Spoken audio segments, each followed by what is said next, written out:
Well, I guess we shall see if this is gonna work or not. I think I am making this video more for my own self than for you, because I've got a lot on my mind. And sometimes it's just nice to talk it out. But I'm always so busy and I never get a minute to myself. So since I gotta go out to Gainesville to the feed store, and it's about a 45-minute drive, I thought, well, I'll just pop on, check in with everybody, and see if the world is still turning. I have not been participating in social media at all. A few reasons: mental health, emotional stability, you know, things of that nature.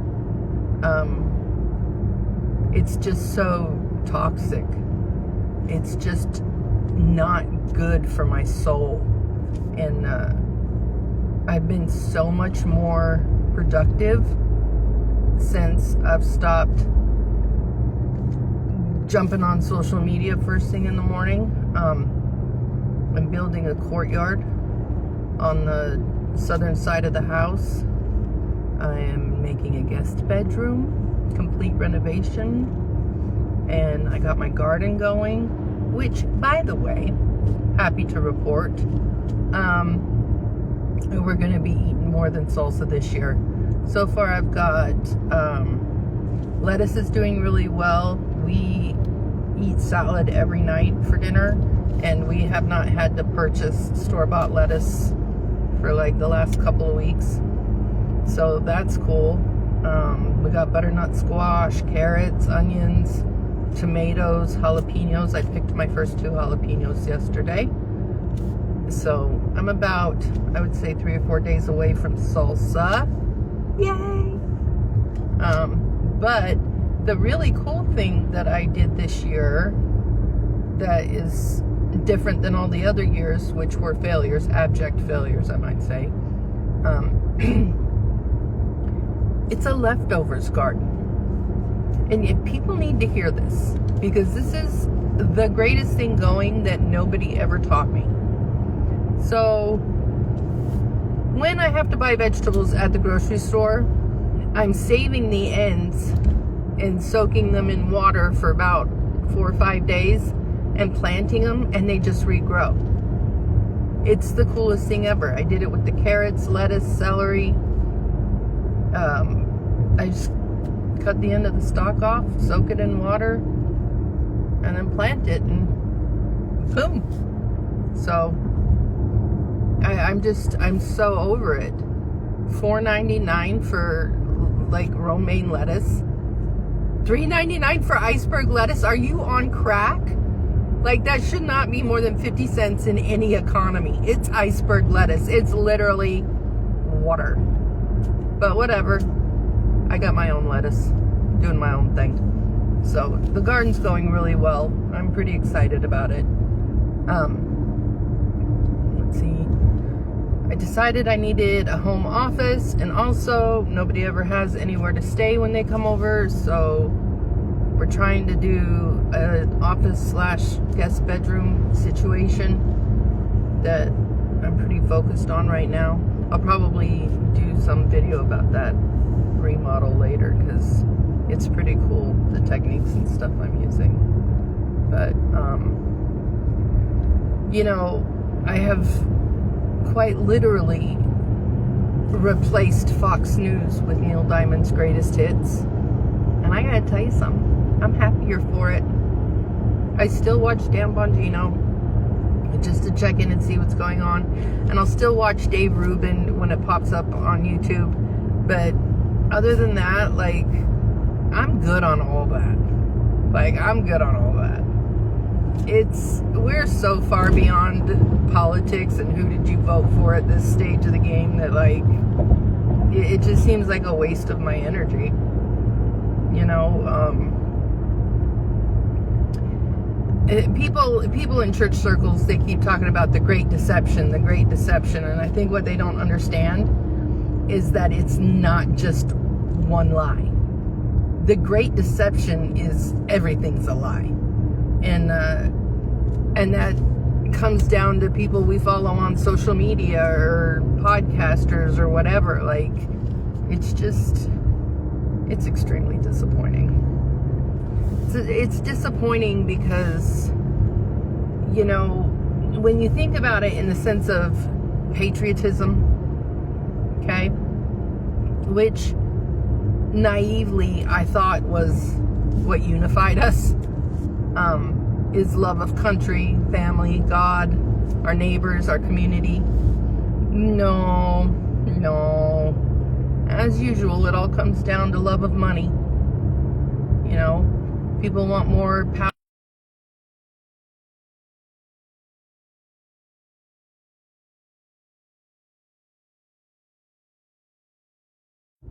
Sorry.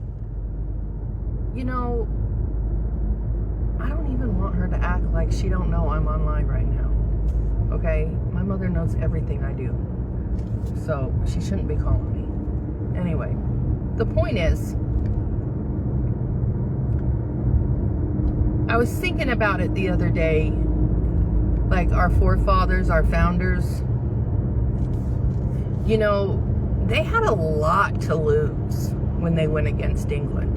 Okay, these weren't just like poor dirt farmers. There were nobility involved too. And they risked losing titles, losing property, losing inheritance, and being hung for treason against England. But they decided, no matter the consequence, no matter the outcome, they were going to stand up for what they thought was right. And in the end, they prevailed. But I mean, imagine had they not, America would be like, I don't know, like, would be called traitors or pirates or something. I don't know. The point is, that's the kind of patriotism and integrity that they stood on that founded this country. And today, at large, we stand on nothing. We stand on nothing.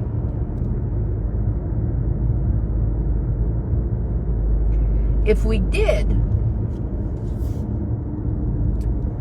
we would have done something when Lavoy Finicum was murdered. If we did, we would have done something when Charlie Kirk was murdered.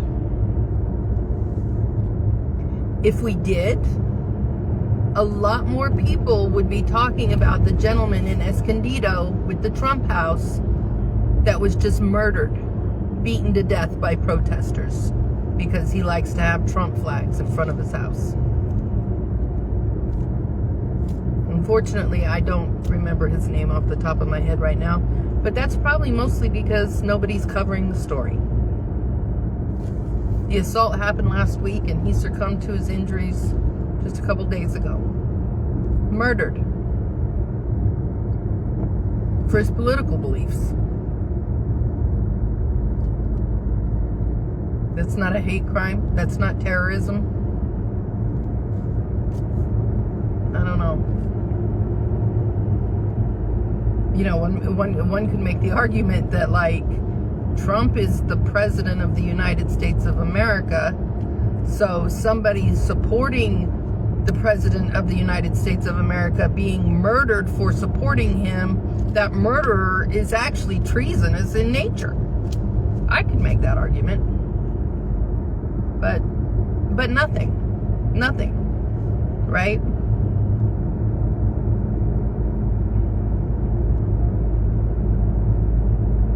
The great deception is that we're already deceived, that we've already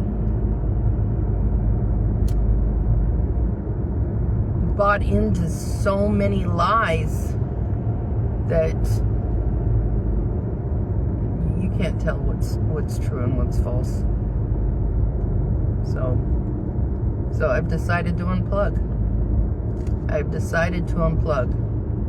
I'm going to remove myself from the matrix, you know, I mean, look, I've been pretty happy lately. Not gonna lie.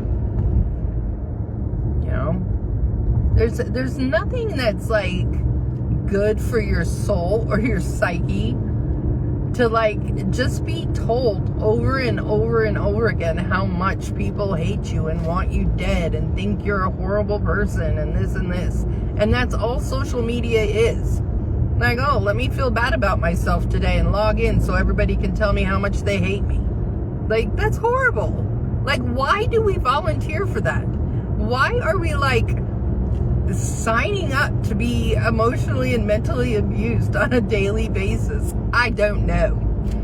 So I'm unsubscribing to that. Obviously I still have to use it. I have books to promote. I have, you know, things going on, whatever, but I'm not gonna engage the way I have in the past because it's just not worth it. And anything that needed to be said has been said. Like, for real, we don't need another podcast. We don't need another, like, self-appointed expert coming on and telling us how we should think and feel about this and this and this. And quite frankly, it's so oversaturated. It is so oversaturated. Whatever. Maybe I'm a hypocrite, but that's fine. I don't care. Admit it. Anyway. That's that story. And then, like, so, speaking of the Great Deception, this has really been on my mind a lot lately. So, my church life is going really well. We watch Cornerstone Chapel out of Leesburg, Virginia on the internet. It's Gary Hamrock. He's amazing. He is like one of the best pastors to do a Bible study with. So we've been doing that. But after being here, I've been in Missouri, 6.5, 7 years. I finally decided to find a church in real life. Just because we need that sense of community. We want to find like-minded people that we can relate to. We want to be bouncing our ideas and theology off of other people. You know what I mean? So we finally found one. It's called The River. It's amazing. The pastor's amazing. The worship team is next level. I mean, next level. I have yet to see a worship team on the internet or anywhere else as good as these guys. I cry every single time I go to church. I don't even know why. It just like starts happening. And it's like, oh, your face is watering again. They're amazing. So we've been going there for about, 2 months now, and we really enjoy it. So that's good. But, I like my internet pastors too, and I'm big into eschatology. I love prophecy and things of that nature. So there's a few guys that I watch.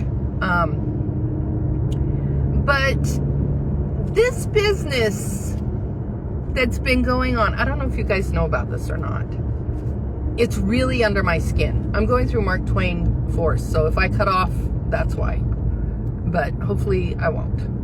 Anyway, so here's what happened. Perry Stone, okay, the weird one, y'all know who he is. He's very flamboyant. Very flamboyant. Very extra. But sound doctrine, good theology, never, to my knowledge, has purposely gone out of their way to harm anyone. So I don't have anything against him. He's just a little much for me. Okay. But so he goes on YouTube and he's like, I need to let the church know about this secret clandestine meeting that a bunch of pastors had with the government regarding UAPs. the government is telling the pastors to warn their congregations.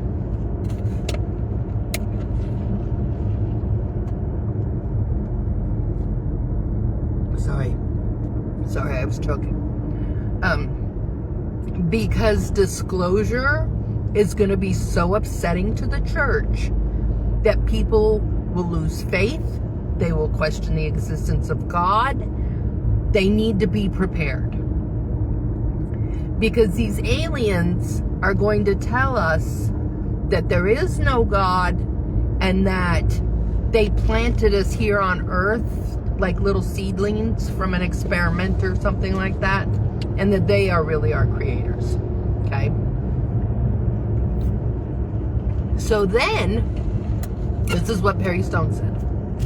So then, there was like 4 or 5 pastors that were in this meeting that took place, this clandestine meeting in Tennessee. They weren't allowed to bring cell phones or anything, okay? Like 4 of them came on and were like, yeah, it's all true. We were there. The government told us to warn our church about the upcoming alien disclosure, okay? They even went on to make full podcasts of their own, outlining and detailing what was discussed and da-da-da-da-da-da-da. And then one guy said that Congressman Tim Burlett from Missouri called in and on the phone was like, yeah, you gotta, this is serious. You need to warn the church, aliens, they're about to do full disclosure. This is so important. Well, that's not what he said. Okay, he called to like thank them for being pastors and like, I don't know, shepherding the sheep. Like nothing to do with aliens. So that was a complete lie. So turns out there was no government officials at this meeting. Okay, turns out this was a group of like truth seekers that got together to make this plan of how to broach the subject of alien and God with their congregations. Okay? So the entire story in and of itself was a lie perpetuated by pastors. What? And then for what reason, you might ask? Why would a pastor behave in such a way? This is undignified, you say.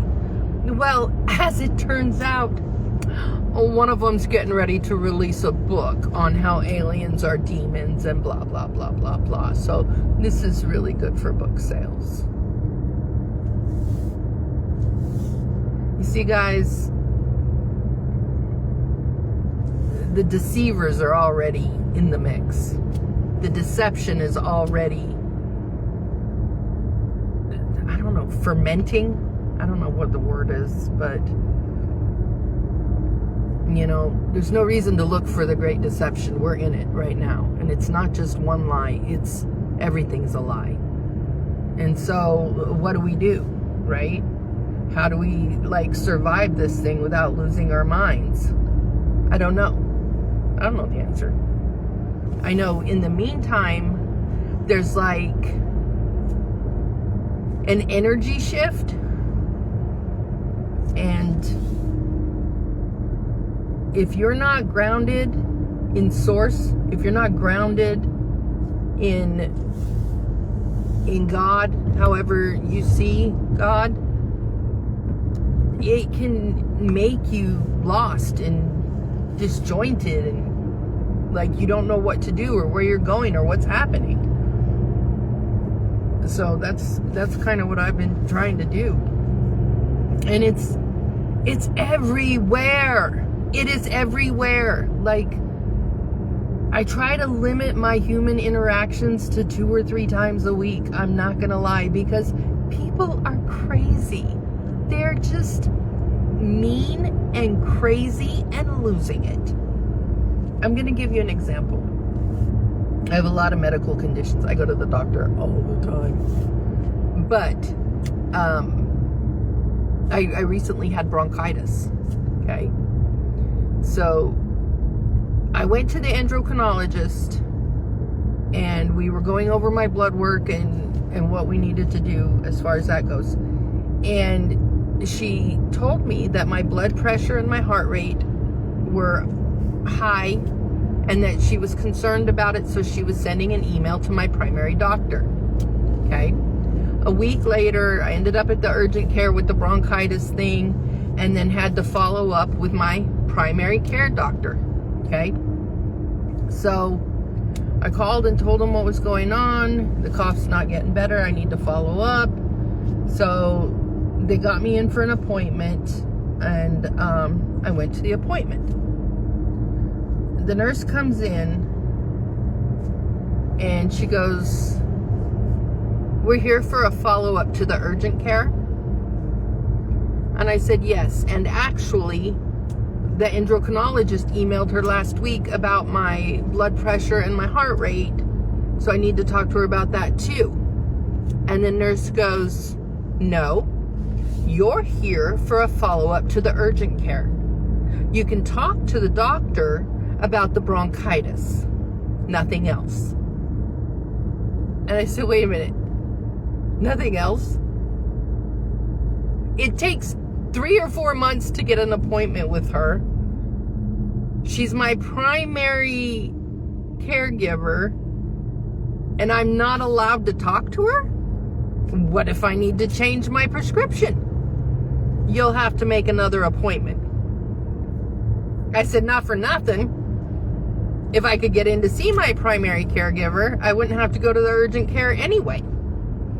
And she goes, "You're lucky she's even seeing you. She doesn't have time for you.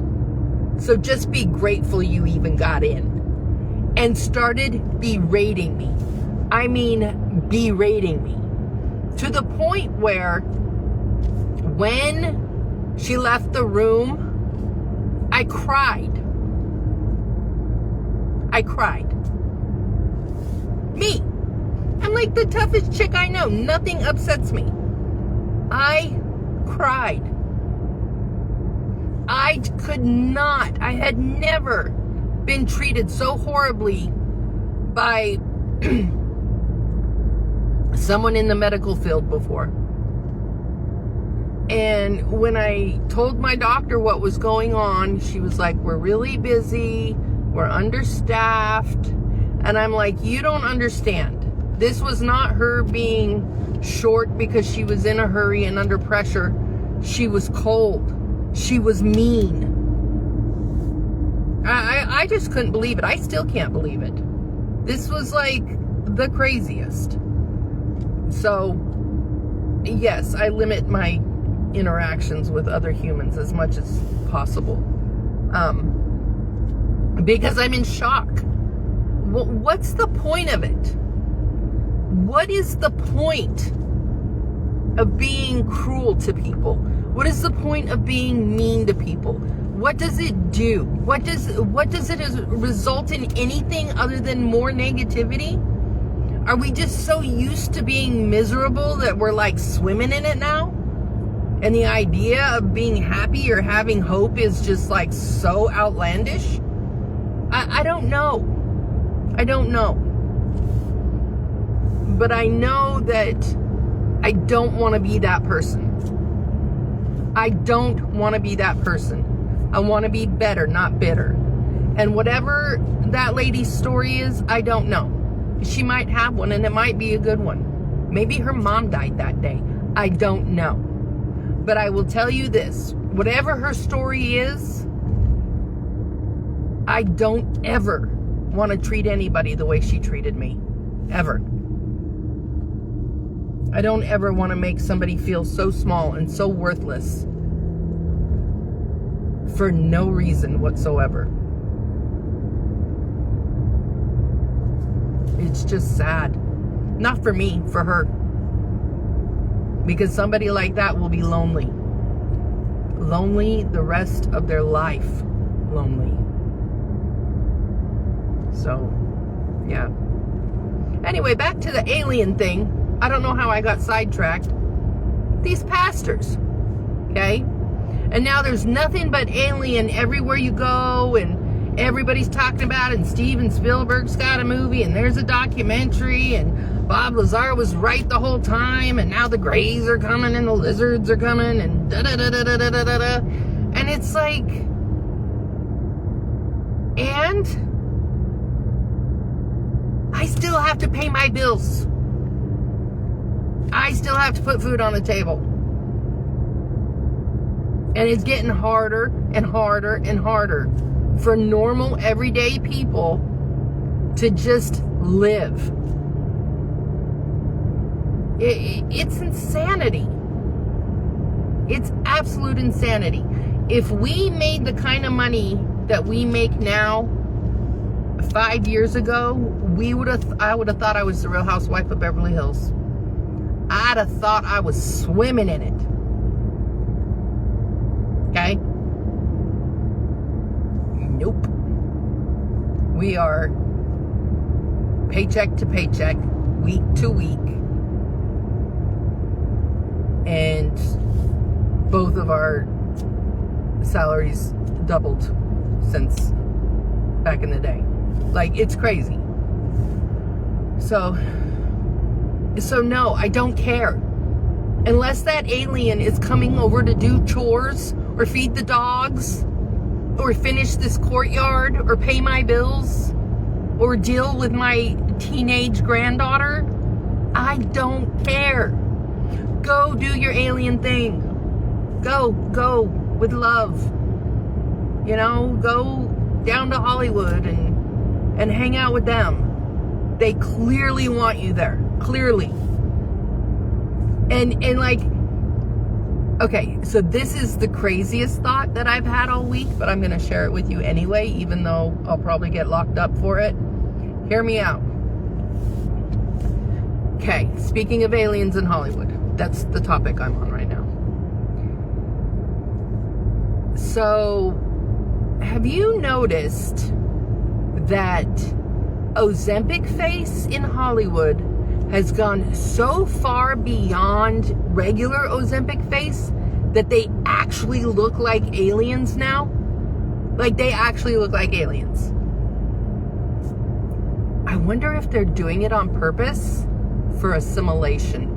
To kind of like let the beings know, hey, we're with you, we're on your team, we even look like you, don't kill us, that kind of thing. That's what I'm thinking. I think they're purposely trying to look like aliens to assimilate. Yep. Yeah, so that's that. Yeah.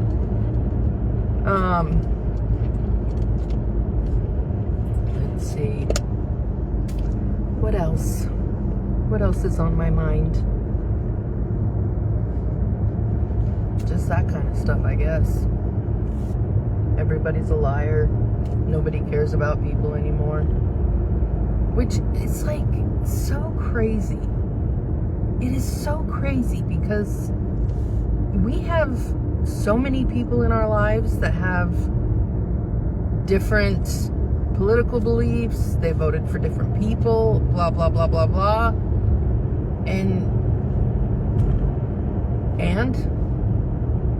like, my very best friend in the entire world is a different religion than me and a different political party than me, and has never once stopped either one of us from loving each other. Like, never once.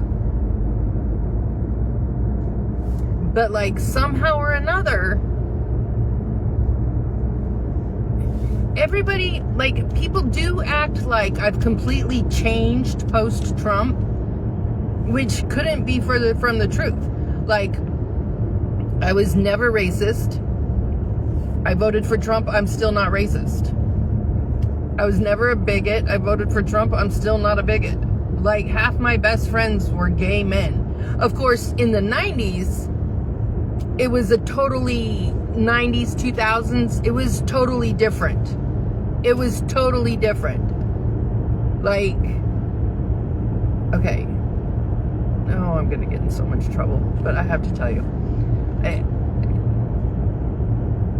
trans, for instance, okay? I remember when they were called drag queens, and they were stunning. Like, I mean, oh my gosh, I can't believe that's a dude. Now, and this was just a couple months ago, I seen a guy walk into the gas station with a mini skirt, high heels, and a full-on beard. Like, what are you doing? You're not even trying. You're like, what is that?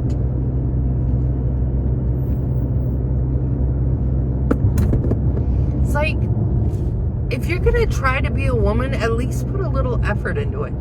You people have no idea what we go through as women. Which, my next book, by the way. My next book is responding to Matt Walsh's What is a Woman documentary. I had to write an entire book because, as it turns out, that is not a one-sentence answer. So, that's the book I'm working on right now. But it's frustrating. And seriously, like, what could be more oppressive to a woman than a man saying he can do it better? Yet all the feminists are like so gung-ho for all these men to be like taking over women's sports and da-da-da-da-da. Like, everything is just, ugh. It's a lie. Like, dude, you're not a woman. You're not. You're somebody who either failed at being a man or is seriously in need of some guidance in life. And I'm done, just so we're clear, I'm done with the America has a mental health issue. No, what we have is a spiritual malady. What we have is a sickness of the soul. And until we recognize that, we're not going to get any better. We're not. We're just not. Okay? Because no matter how you intellectualize it, no matter how many drugs you throw at it, no matter how you psychologically break it down, if your soul is broken, intellect's not going to repair that. Okay? It's just not. And I don't have all the answers, believe me. Okay? My spiritual journey has been like these windy roads out in Missouri. That's what my spiritual journey has been like. Because I want so bad to be like a spiritual, peaceful, calm lady of dignity. That's what I want. But that is not who I am. There is nothing calm about me. Lady isn't a word that is used to describe me very often. It's just not who I am. So it took me a long time to like figure out that being closer to God does not come off of how I present myself as a Christian, okay? Because I don't represent the cross. The cross represents me. So I don't have to be a perfect Stepford wife to be close to Jesus. By contrast, the closer I get to Jesus, the less I put down my armor and the more confidence I have to just be myself and to stand on my own truth. And hopefully that's the truth. You know what I mean? So I don't know, but it's hard. It's hard, you know. Like so many people, I suffer from post-religious stress disorder. Big time. And it's not anything personal or whatever against the religious community that I grew up in. But I will tell you that the damage, and it's not just the one I grew up in, it's other ones too. The damage that it causes is the greatest damage of all, because it stops people from getting to know Jesus. Okay? Nothing will turn someone away from Christ quicker than a Christian. I promise. I promise.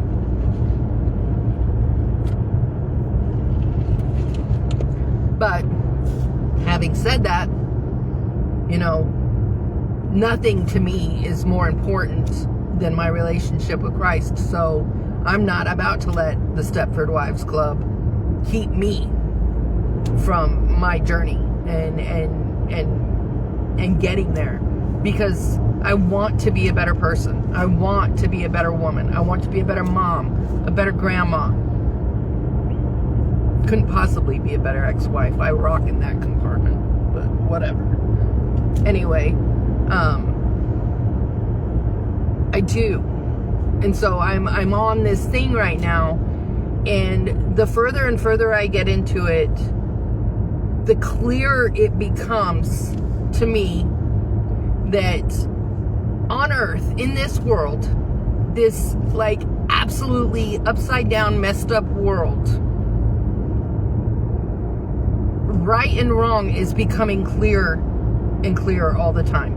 Okay? My aim is becoming clearer. Where I'm going, the road is not winding anymore. It's pretty straight. Okay? And I'm excited to see where it leads me. I don't think I'll be like a guru anytime soon, but I do think that it is improving my quality of life, because it's improving my perspective about my life. And I've always had a good perspective. I've always been the kind of person that's grateful for the life that we have, and for the blessings that we have, and for our family and everything. But like everybody else, you know, I'm 48 now. I should have been here and here and here by this time. I should have sold this many books by this time. I should have, done this and this. And you start to, that self-doubt, it seeps in, right? But the reality of the situation is, I'm right where I'm supposed to be, doing exactly what I'm supposed to be in God's time. Maybe not in my time, but in God's time. So, yeah. We're going through Theodosia. Yay, Theodosia. Woo, yay. Oh my gosh, I might have to turn around. There was like a yard sale. I'm such a yard sale junkie right now, especially because I'm remodeling and I need furniture and stuff, and I like antique furniture. Like, you're not going to catch me buying something from IKEA that I gotta assemble.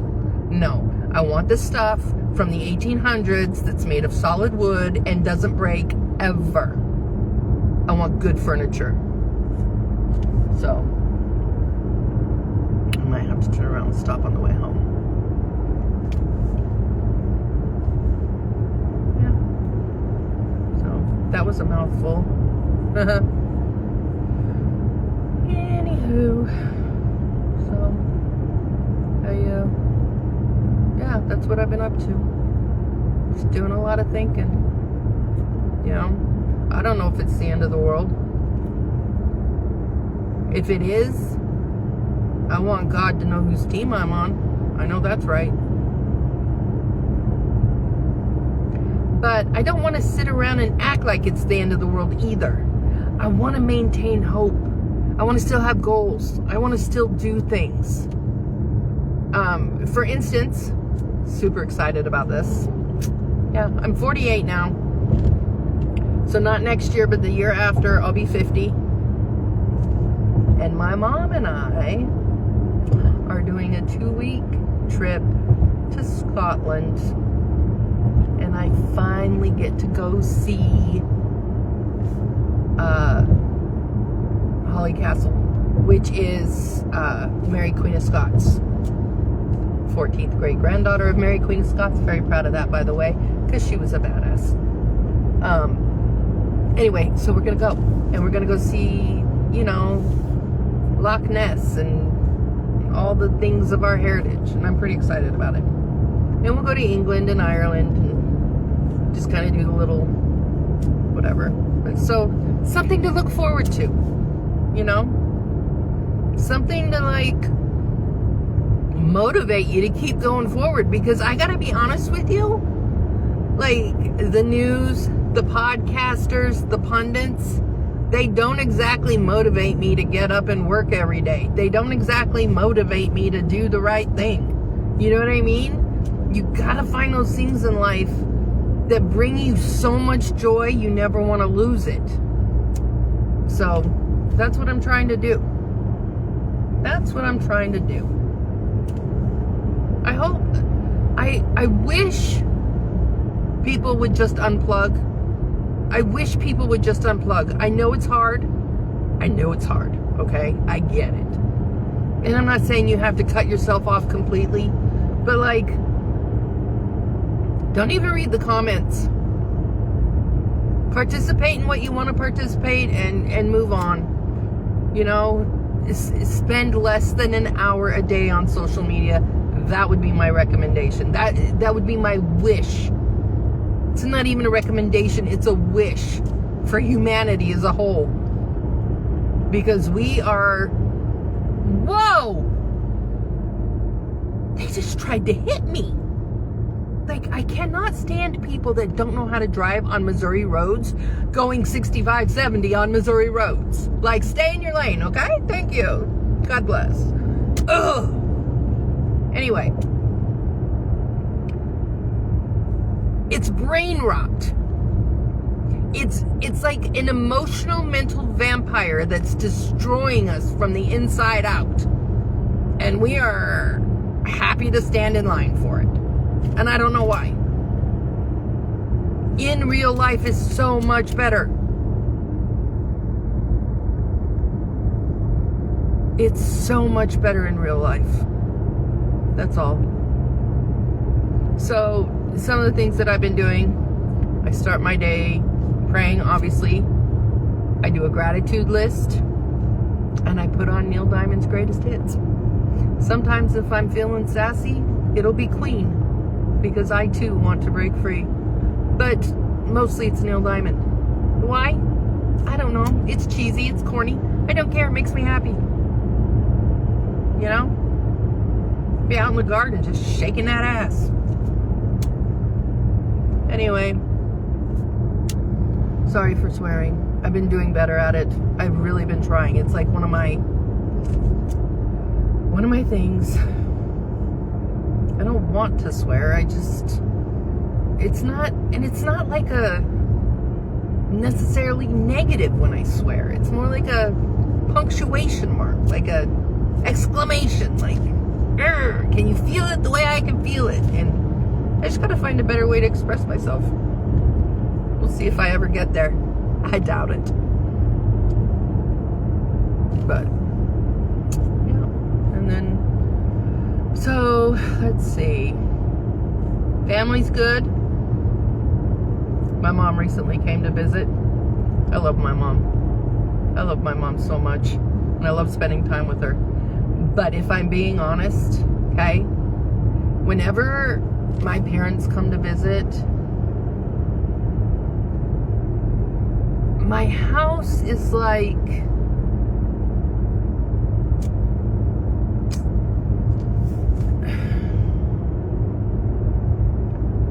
battle ready, okay? Like, we're like Paul Revere. The Russians are coming! The Russians are coming! That's what it's like. Nanner's coming! Nanner's coming! Ah! And this time was no different. However, we ran away and stayed at a hotel for a couple of days, and that was nice. It was nice just to have a break, just to like breathe. and spend like uninterrupted time with my mom and just not have to be in a rush all day, every day. Oh, I gotta go do this. So-and-so needs that. Gotta do this, gotta do that. All day. It was 2 days of just chill. And I really appreciated it. It was nice. So even though we freak out when my mom comes, I usually am pretty happy that she's here. And I really enjoyed that. And we have another house guest coming next month. One of John's friends from Arizona is going to come out for a couple days. So we're pretty excited about that. And the most important house guest of all will be here in a couple days. My little buddy DJ's coming for the summer. I'm so excited. I miss him. I miss my little buddy. So that's a part of the courtyard thing too, is now there's like a little fenced off area where I can put up his pool and his toys and, you know, not worry about getting into any trouble or whatever. We're far enough away from the street. I don't worry about that. But I've got so many different construction sites all over my property, and you just never know. So it's nice just he has a little area. And yeah, I'm excited. We're gonna have fun. Him and Riot are gonna do swimming. I'm gonna put him up for swimming lessons. And she's got church camp, and it'll be a good summer. We haven't made it to the creek one time yet, and honestly, it's a lot of it is me. I just am physically not able to hike the way I used to, and so we got a blow-up pool, like one of those 8-man like blow-up pools that I just kind of hang out in there. I want a pool on my property so bad, but like it's literally slate, like 3 feet down. It's slate. I'll never have an in-ground pool, but that's okay. I'll make do with my little kiddie pool, my little blow-up pool. Anyway, well, I think I have rambled on long enough, and I am almost to the feed store. So, that's it for the day. That's all I had to say. I am not going to read any comments or anything because A, I'm driving, and B, I don't want any negativity in my life. So I'll just assume you all love me and be grateful for it. Have a great day. I don't know how to turn this thing off.